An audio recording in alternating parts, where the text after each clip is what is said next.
Thank you again for Merci connecting à nouveau de rester en contact avec nous. J'espère que par la grâce de Dieu, vous allez bien.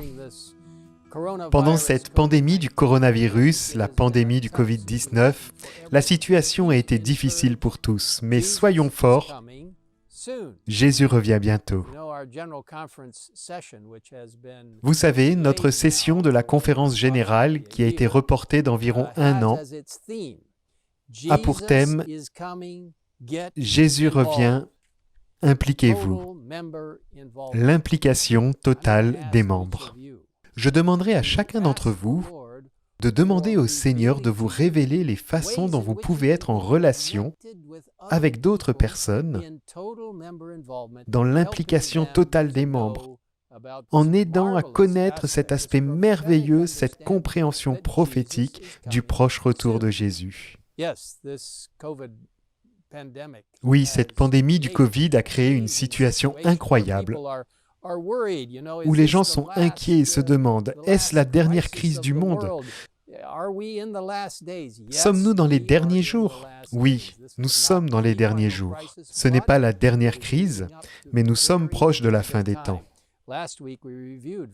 La semaine dernière, nous avons examiné très brièvement le chapitre 2 de Daniel.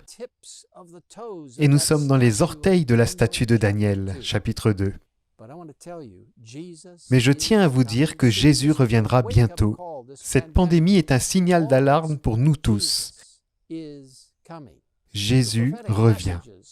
Les messages prophétiques de Dieu sont clairs. J'aimerais analyser ensemble le chapitre 24 de Matthieu. En fait, pour les 2 ou 3 prochains rendez-vous hebdomadaires, nous nous concentrerons sur ce chapitre particulier. Pour commencer, je voudrais lire la partie introductive, le 3e verset, puis jusqu'au verset 14. Il dit que Jésus était assis sur le mont des Oliviers. Les disciples vinrent en privé. Dis-nous, quand cela arrivera-t-il, c'est-à-dire la fin des temps et le reste? Et quel sera le signe de ton retour et de la fin du monde?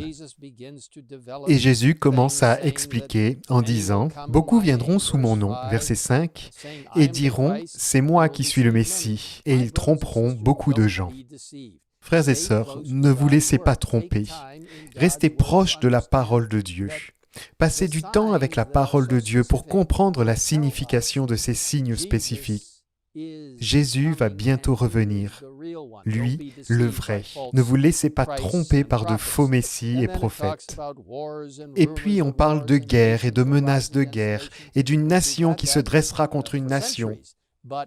Bien sûr, cela se produit depuis des siècles, mais cela va s'intensifier avec le temps, lorsque les choses deviendront plus intenses, et il y aura des famines, des pestes. Cette terrible pandémie est une peste, et des tremblements de terre en divers endroits. Ces derniers temps, toutes sortes de catastrophes naturelles sont en train de se produire avec une ferveur accrue. Et c'est pour nous un défi de comprendre ces signes. Tout cela sera le commencement des douleurs. Alors on vous livrera à la persécution et on vous fera mourir. Vous serez détestés de toutes les nations à cause de mon nom. Verset 9. Beaucoup trébucheront alors et ils se trahiront et se détesteront les uns les autres. Beaucoup de prétendus prophètes surgiront. À cause de la progression du mal, l'amour du plus grand nombre se refroidira. Verset 12. Mais celui qui persévérera jusqu'à la fin sera sauvé.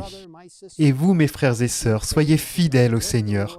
Laissez le Seigneur vous guider d'une manière particulière, car il vous préservera par sa justice, et nous serons sauvés par la précieuse miséricorde, la grâce et le sang de Christ. Et puis le dernier verset que je veux partager avec vous aujourd'hui, le verset 14, « Cette bonne nouvelle du royaume sera proclamée dans le monde entier pour servir de témoignage à toutes les nations. Alors viendra la fin. » Dieu se servira de vous pour diffuser le précieux message des 3 anges d'Apocalypse 14 et du 4e ange d'Apocalypse 18, pour aider les gens à comprendre le message complet.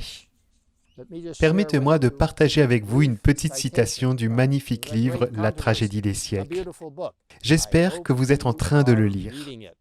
Ma femme et moi sommes en train de le lire en ce moment même. À la page 690, c'est au coup de minuit que Dieu manifeste sa puissance pour délivrer son peuple. Le soleil paraît de tout son éclat, des signes, des prodiges suivent une succession rapide. Les méchants observent cette scène avec terreur, tandis que les justes admirent les gages de leur délivrance. Tout dans la nature semble avoir abandonné sa marche ordinaire. Les cours d'eau cessent de couler. De lourds et sombres nuages se lèvent et s'entrechoquent. Au milieu du ciel irrité, on distingue un espace clair, d'une gloire indescriptible. La voix de Dieu en sort, semblable à des bruits de grandes eaux, et proclame « C'en est fait ». La semaine prochaine, nous parlerons un peu plus de cette magnifique seconde venue de Jésus et de l'occasion que nous avons de nous préparer et de préparer les autres à ce grand événement, à nouveau par la justice du Christ. Laissez-moi prier avec vous. Père Céleste, sois avec notre précieux peuple partout dans le monde.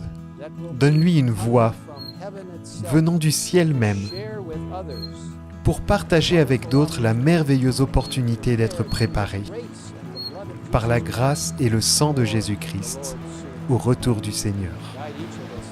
Guide chacun d'entre nous, Seigneur. Aide-nous à nous rappeler que tu nous délivreras si nous restons fidèles. Aide-nous à trouver le repos en nous confiant entre tes mains, en donnant chaque jour à toi. Guide-nous maintenant alors que nous regardons vers l'avenir. Révèle-nous les prophéties de ce futur proche, car en vérité, Jésus revient. Merci Seigneur de nous avoir écoutés. Nous le demandons au nom de Jésus. Amen. In Christ's name we ask it. Amen.